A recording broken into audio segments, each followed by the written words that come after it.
Hello guys, good morning. To this video guys, magluluto tayo ng lamb guys. So, lutuin natin sa pamagitan ng 13 ingredients. So yun guys, oh.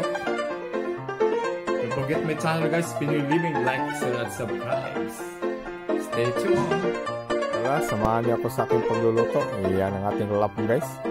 Napakasarap niyan guys, sariwang-sariwa. So sa ating marination guys, naglagay ako ng bawang.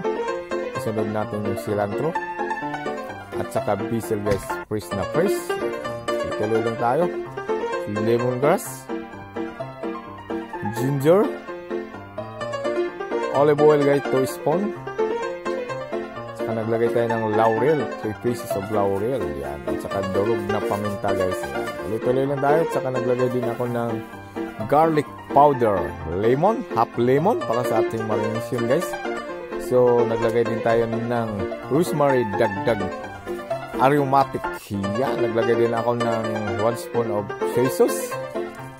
Naglagay din tayo ng onion flakes. Tuloy at saka Maggi cubes. Haluin lang maigi guys ang ating mga ingredients na yan, 13 ingredients.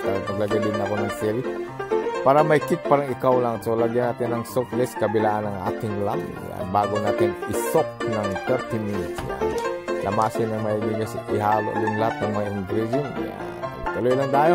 Takpan natin ng 30 minutes bago natin lutuin. After 30 minutes guys, yun na yun ang ating lamb. You know, sarap ng feelings guys. So start na tayo magluto. Nilagay ko yung una guys sa likod guys. Yan. Tuloy-tuloy lang tayo. Yan. So takpan natin ng mga ilang segundo at saka maglagay tayo ng rosemary dyan sa gilid kabilaan para lalong sumarap ang ating niluto. At saka naglagay tayo ng 1 spoon of butter. Yan. Tuloy lang tayo. Napakasarap niya. Pwede na natin balik ka rin niya. Yun no. Namumula guys. Oh. Diba? Ang sarap. At saka ilagay natin yung mga aromatic na mga nasa gilid guys sa ating lang. Kung bago ka rin sa channel ko guys, Pinoy Living, like, share, and subscribe. Yan. While cooking guys, nilagyan ko pa rin ng lemon dyan sa taas. Yan. Sa kabila din, lagyan natin ng lemon. At sa ating FB guys, Arnold Vitanio. Yan. Follow na lang guys. Pakasarap talaga. Sana nagustuhan ito yung menu na ito guys, ang ating lamb, sauté na lamb. Tuloy-tuloy lang tayo. Yan.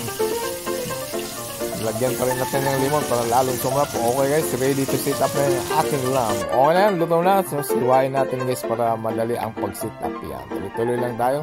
Nakikita nyo ba guys, napakalambot talaga na yan guys. So, yan ang aking sitting plate. Yan, simpleng ngunit may dating ang ating sitting plate. Yes, yan. Tuloy-tuloy lang tayo sa ating ginagawang lamb sauté. You know, napakasarap niyan guys. Ulitin ko guys, kung bago ka lang sa channel ko guys, like, share, and subscribe. Pinoy Living. Tara, tikman natin. Grabe. Lambot na lambot.